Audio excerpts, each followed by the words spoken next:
This video will show you how to replace the rear brake flex hose on a GMC Sierra 2500. This will be located behind your rear wheel. Let's get into it. Okay friend, let's get started on our job. The first thing we have to do is safely raise and support the rear of the vehicle so the wheel's off the ground. Once you've completed that, we're going to remove our center cover. Use a 22mm to loosen each one of the lugs. After that, we'll remove all 8 of our 22mm lug nuts as well.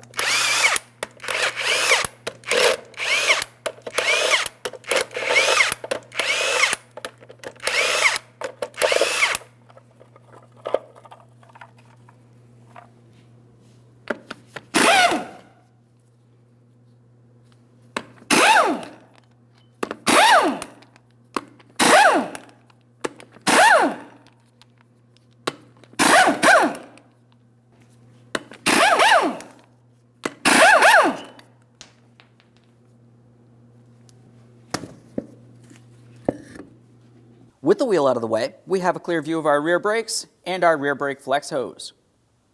To start removing the flex hose, the first thing we like to do is make sure we have hand and eye protection and of course a collection receptacle underneath this area. We're making our way to the bleeder screw on the caliper. Go ahead and remove your bleeder screw cover and use a 10mm to open up the bleeder screw.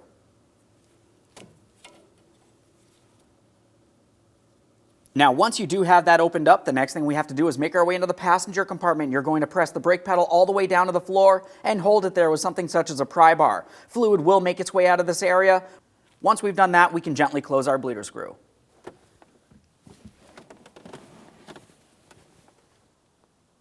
Okay, we had our fluid come out of there. We can close our bleeder screw. Now we're looking at our banjo bolt. For this, we're going to be using an 11mm. To remove the banjo bolt, we're going to remove each one of our 2 gaskets and the flex hose from the caliper.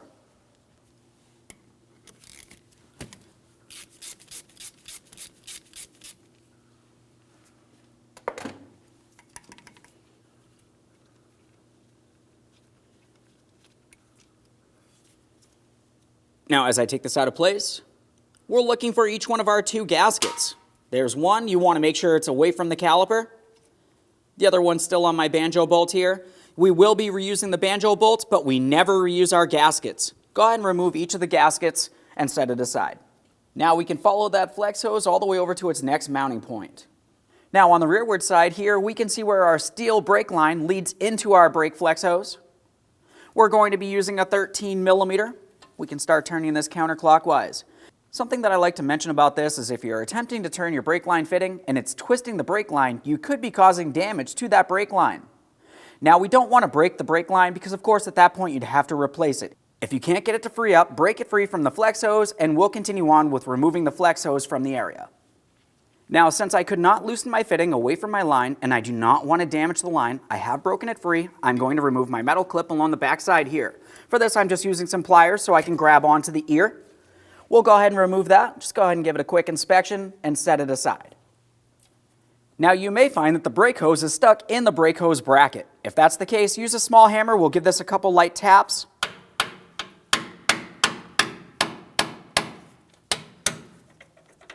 There we go. Now you can see I can slide this. We'll continue on by twisting the flex hose counterclockwise.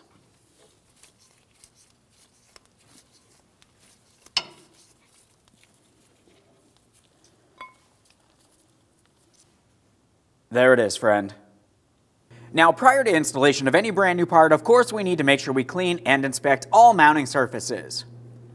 We can carefully pull that line out of place and focus on the bracket for our flex hose.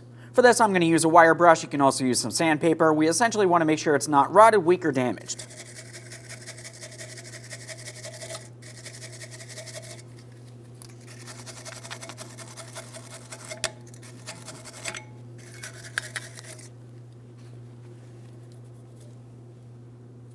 The next thing we want to do is inspect our brake line and brake line fitting. Now I did get my brake line fitting freed up and there's no damage to my brake line. It's not twisted in a way that may restrict my brake fluid. Now we can install our rear brake hose. As we bring this towards the bracket, we need to start in our brake line first.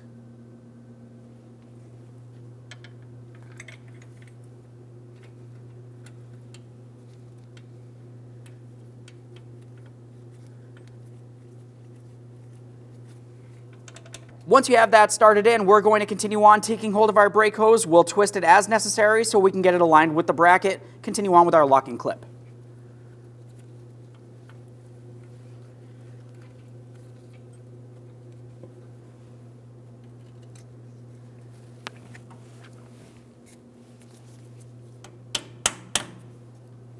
Let's make sure we tighten our brake line fitting next.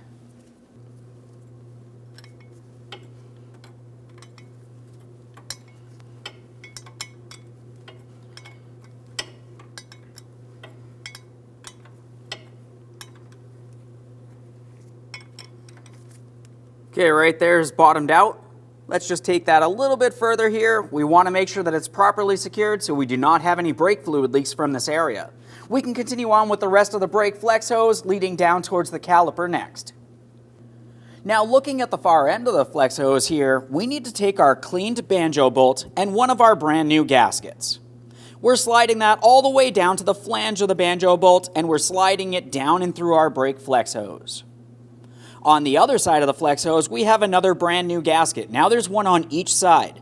Never reuse any of your original gaskets or double gasket. We've already checked the caliper to confirm that there's no pre-existing gasket or debris, so we'll continue on by starting this in by hand and bottoming it out.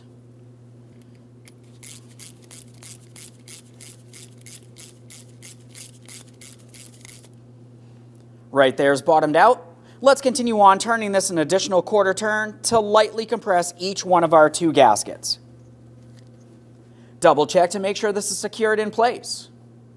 Now it's time to gravity bleed our braking system. To do this, we need to remove pressure from on our brake pedal and then we're making our way back out to the caliper bleeder screw.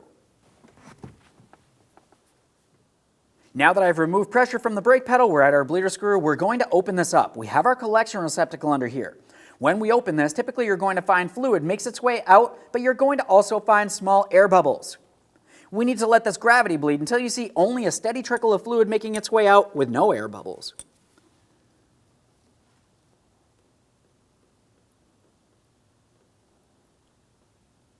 Now I definitely have fluid making its way out, but we can see a lot of air bubbles. Let's continue on this process until we only see clean fluid making its way out. At this point, I don't see any more air bubbles making its way out. We can close our bleeder screw. Wipe down our mess here. Continuing on, the next thing you want to do is make your way into the passenger compartment. You want to pump up the brake pedal and confirm it feels firm.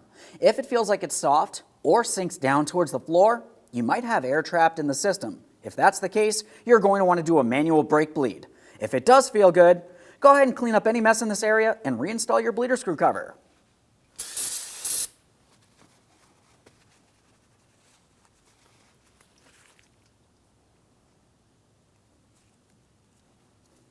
Let's reinstall our wheel.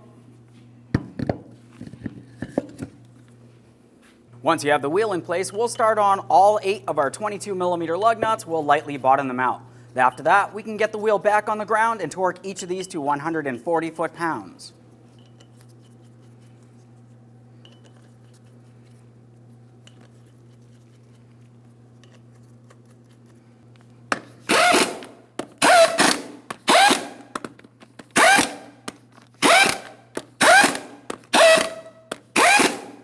I have the wheel safely on the ground. Let's go ahead and torque each one of our lug nuts to 140 foot-pounds in a crisscross manner.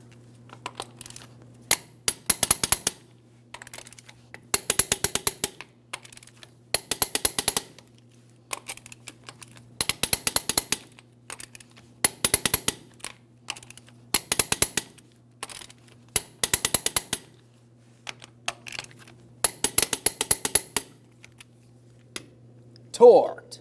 If you have a center cover, install that now.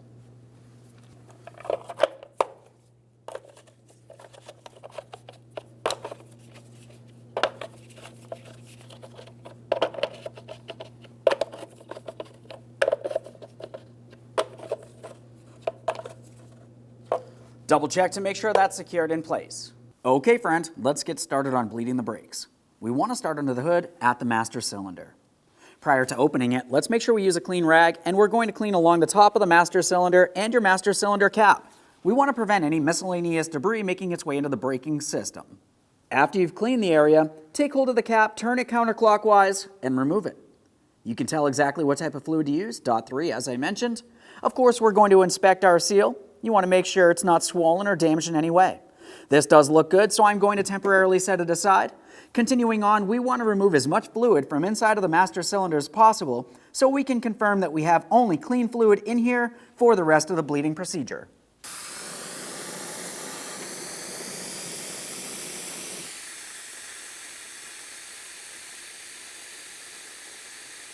Now I've removed as much fluid as possible from the master cylinder. We're topping it off with our clean .3 brake fluid. If you do happen to spill any brake fluid on any painted surface, you need to make sure you rinse it down with some clean water.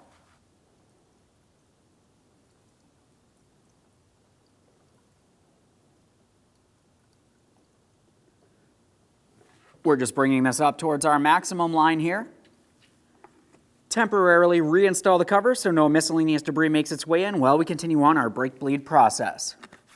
Now to bleed the brakes, we're going to be starting at the passenger side rear caliper. Once we've completed bleeding that caliper, you're going over to the driver's side rear caliper and you're going to repeat this exact same process. After that, you're back at the master cylinder. You need to top it off because typically the fluid will go down. After you've topped it off, go to the passenger side front, you're going to bleed that caliper, and then you're ending at the driver's side front caliper. After you've completed bleeding all brakes and cleaned any mess, you're going to reinstall your wheels, and then you're making your way back up to the master cylinder to top off your master cylinder one last time with that clean .3 brake fluid. As you can tell, I'm at the passenger side rear. We're going to start bleeding the brakes, and this is going to be easiest if you have the second person inside of the vehicle. They're going to pump up the brake pedal for us approximately 3 to 5 times. They're going to hold that brake pedal, let me know, and I'm going to open up my bleeder screw.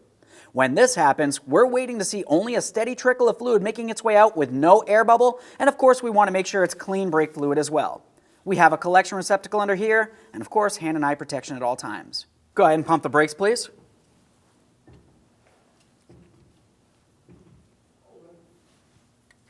Got our 10mm wrench.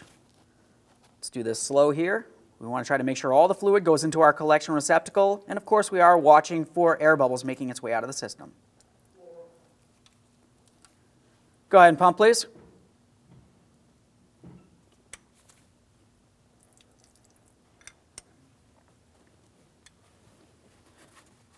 Now, once you feel as though you've removed all air from on this side braking system and we only have clean brake fluid making its way out, we're going to clean any mess. And as I mentioned before, make your way over to the driver's side rear caliper. Repeat this exact same process. After you've cleaned up the mess on that side, you're going to want to make sure you stop at that master cylinder to top it off.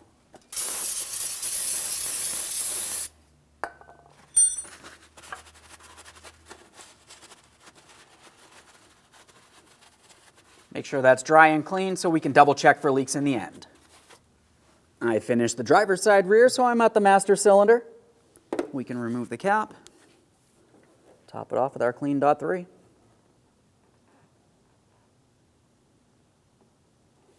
That looks good for now. Let's make our way to the passenger side front caliper next. At the passenger side front caliper, if you have a bleeder screw cover, go ahead and remove that, of course. We're still going to be using our 10mm for each front caliper. We have our collection receptacle under here. Go ahead and pump up the brake pedal, please.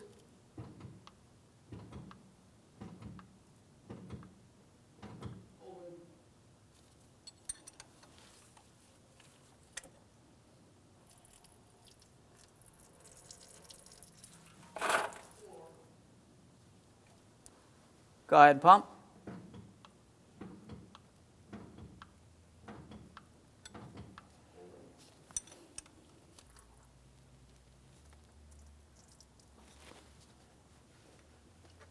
That looks good. You can release the brake pedal, thank you. Now obviously you want to bleed the brake as many times as you need to remove as much air as possible, and we only have clean brake fluid making its way out, so I'm going to go ahead and clean my mess on this caliper. We'll reinstall the bleeder screw cover since I did remove one. After that, I'm going over to the driver's side front. I'm going to repeat this exact same process. You're going to make your way up to the master cylinder afterward.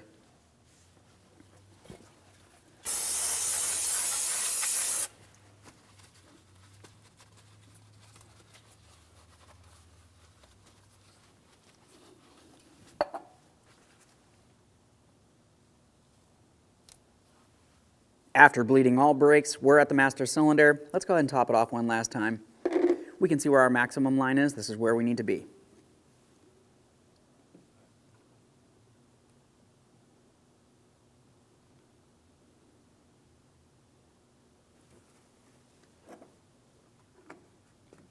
Reinstall your master cylinder cover. Clean any mess in this area. Okay, friend, we finished bleeding our brakes. You want to double check for leaks and reinstall all 4 of your wheels. The torque for your lug nuts will be 140 foot-pounds. Okay, friend, we finished our installation. We've already bled the brakes and checked for leaks. The next thing you need to do is take your vehicle for a road test. Thanks for watching. When only the best will do, demand TRQ. The only company that lets you view before you do. TRQ is committed to offering the highest quality aftermarket auto parts that are engineered for peace of mind. Thanks for using and viewing with TRQ.